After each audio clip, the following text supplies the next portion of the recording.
विधायकों को 2-2 लाख 3-3 लाख की तनख्वाह मिलती है, तो उस समय टेक्निकल पॉइंट या उस समय वित्त भार क्यों नहीं पड़ता सरकार पे? हमारे माँ बाप ने, हमारे परिवार के लोगों ने जंग लड़ी है उत्तराखंड बनाने के लिए। जिस सरकार को हम अपने पूरे बहुमत से लेके आए हैं, आज उन्होंने हमें सड़कों में बैठा दिया है। अगर आपने अभी भी हमारे भविष्य के बारे में नहीं सोचा है तो हम पे आत्महत्या करने के अलावा और कोई चारा नहीं रह जाएगा। 12,428 रुपए में क्या वो चला सकते हैं अपना घर?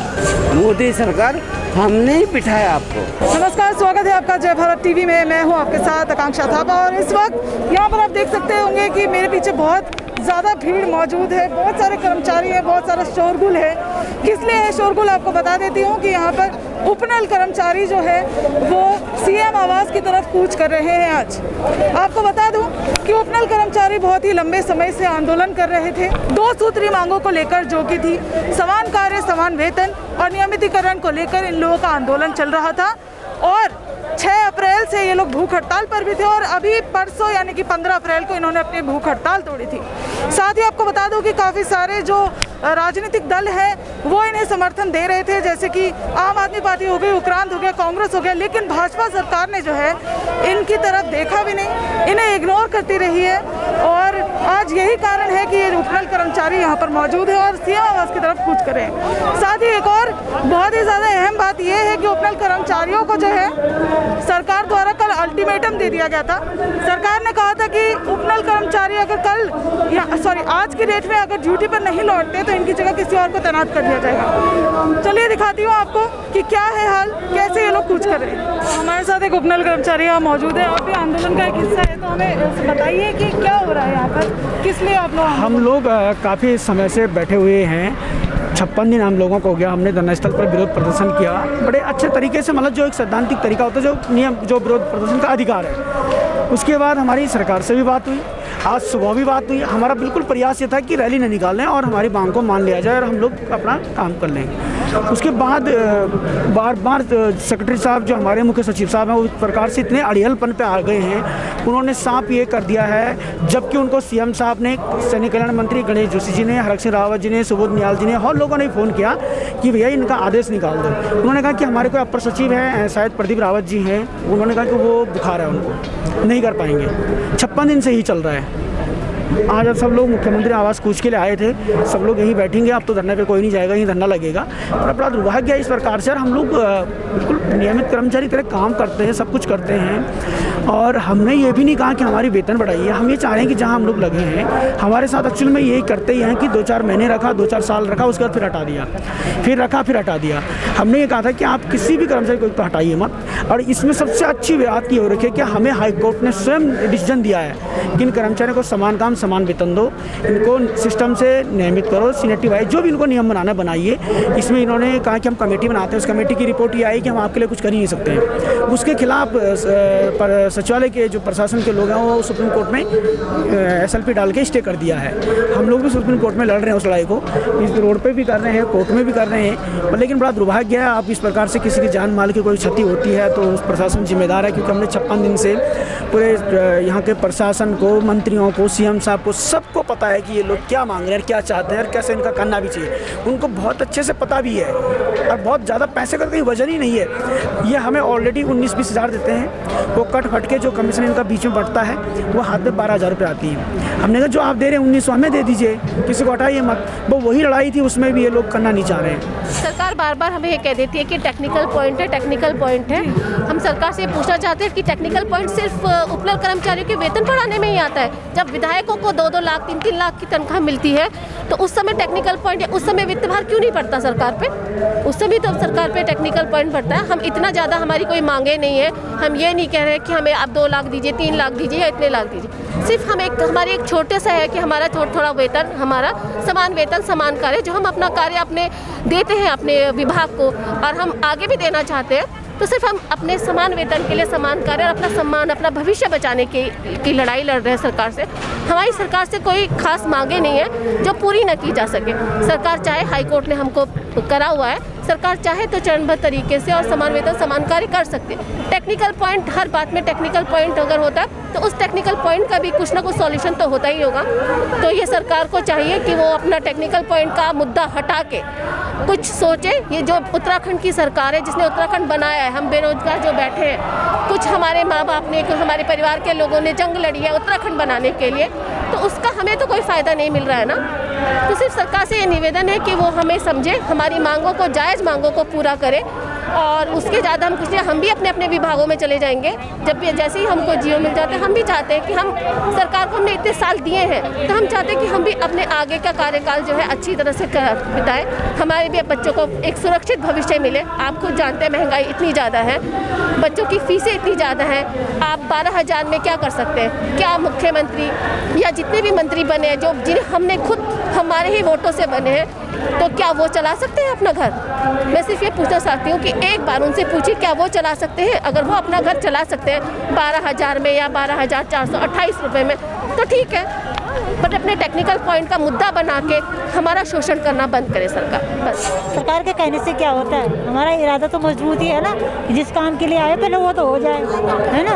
और 12,500 रुपये में क्या होता है? 2 बच्चे हैं, घर चलाना बहुत मुश्किल हो रहा है। कितने समय से आप काम 11 साल हो गए। 11 साल हो गए। हाँ। आपकी तनख्वाह बढ़ी नहीं है? नहीं। तो क्या मांग है अभी उपलब्ध? हमारा समान कार्य का नियमितीकरण का मांग है। मैडम देखिए, आप हमारे प्रदेश का दुर्भाग्य, जिस सरकार को हम अपने पूरे बहुमत से लेके आए हैं, आज उन्होंने हमें सड़कों में बैठा दिया है। बेटी बचाओ बेटी बचाओ, माने जी मुख्यमंत्री जी नारा दे रहे हैं, प्रधानमंत्री जी नारा दे रहे हैं, और बेटी आज पढ़ भी रही है, शिक्षित भी हो रही है, इस तरह से रोडों में बैठी जा रही है।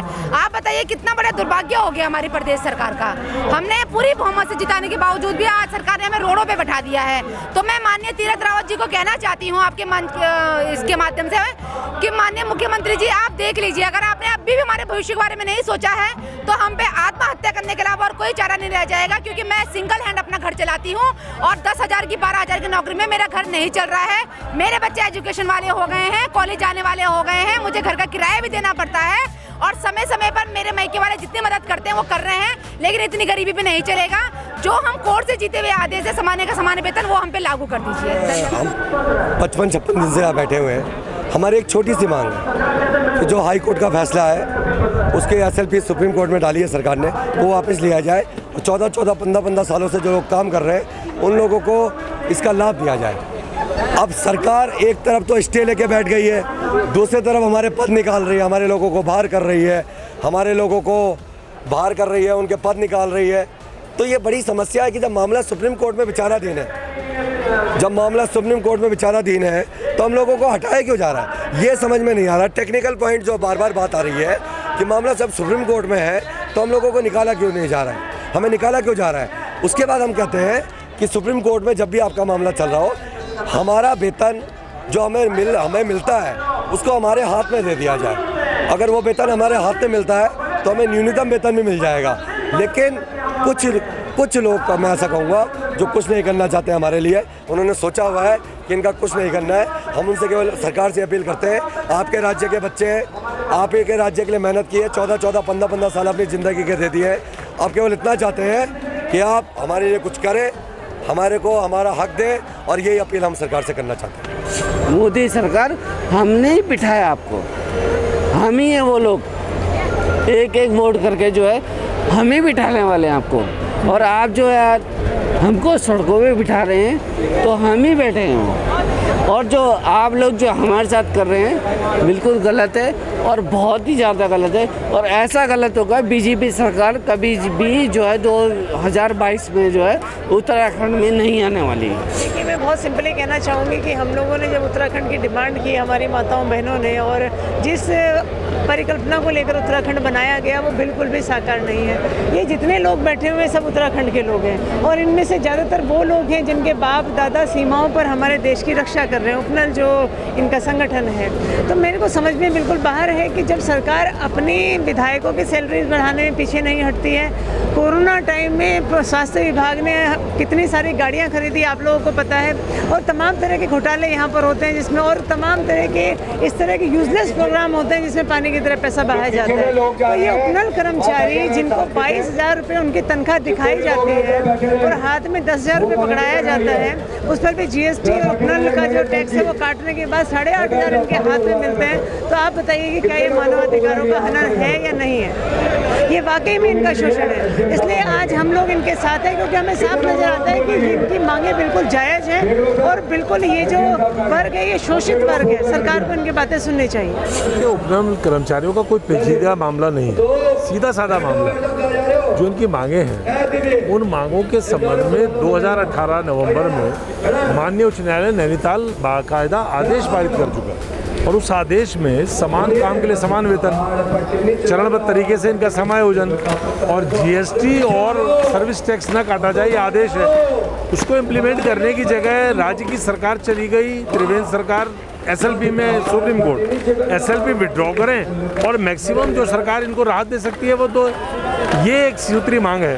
उस मांग में जानबूझ करके जो ब्यूरोक्रेसी है, क्योंकि ब्यूरोक्रेसी तो आपको पता है अरबी घोड़ा है और अरबी घोड़ा का सवार अगर अच्छा नहीं है तो गिराता है और दुलत्ती भी मारता है। वही हाल हो रहा है। राज्य की जो सरकार है वो ब्यूरोक्रेसी के उससे चल रही है, इसलिए ये इसका जो समाधान है वो 56 दिन बाद आज नहीं हो पा रहा है। इसलिए लोग आए हैं, कांग्रेस साथ है इनके। तो जैसे कि आप सबने देखा कि उपनल कर्मचारी जो है वो बहुत ही ज़्यादा आक्रोश में है इस वक्त, क्योंकि सरकार हमेशा उनसे शुरुआत से ही मुंह मोड़ती आई है। इनके वेतन को लेकर या नियमितीकरण को लेकर सरकार जो है इनकी मांगों को सुन नहीं रही है। सीधी सी मांग है इनकी, फिर भी सरकार मुंह मोड़ती जा रही है। इन्हें बस इग्नोरेंस ही मिल रही है सरकार के द्वारा। और जैसे कि हमने आपको दिखाया कि कांग्रेस के नेता और आम आदमी पार्टी के नेता भी इनके समर्थन में आज इस रैली में हमें खड़े हुए मौजूद दिखे। और बस अब समय के साथ ही देखने को मिलेगा कि आज जब ये सीएम आवास तक कूच कर पाते हैं या नहीं कर पाते हैं तो इन्हें क्या समाधान मिलता है और इनके जो आंदोलन का क्या समाधान होता है और अंत में क्या फैसला लिया जाता है उपनल कर्मचारियों को लेकर। लेकिन फिलहाल के लिए मुझे दीजिए इजाज़त। कैमरामैन प्रदीप बिष्ट के साथ मैं आकांक्षा थापा, जय भारत टीवी।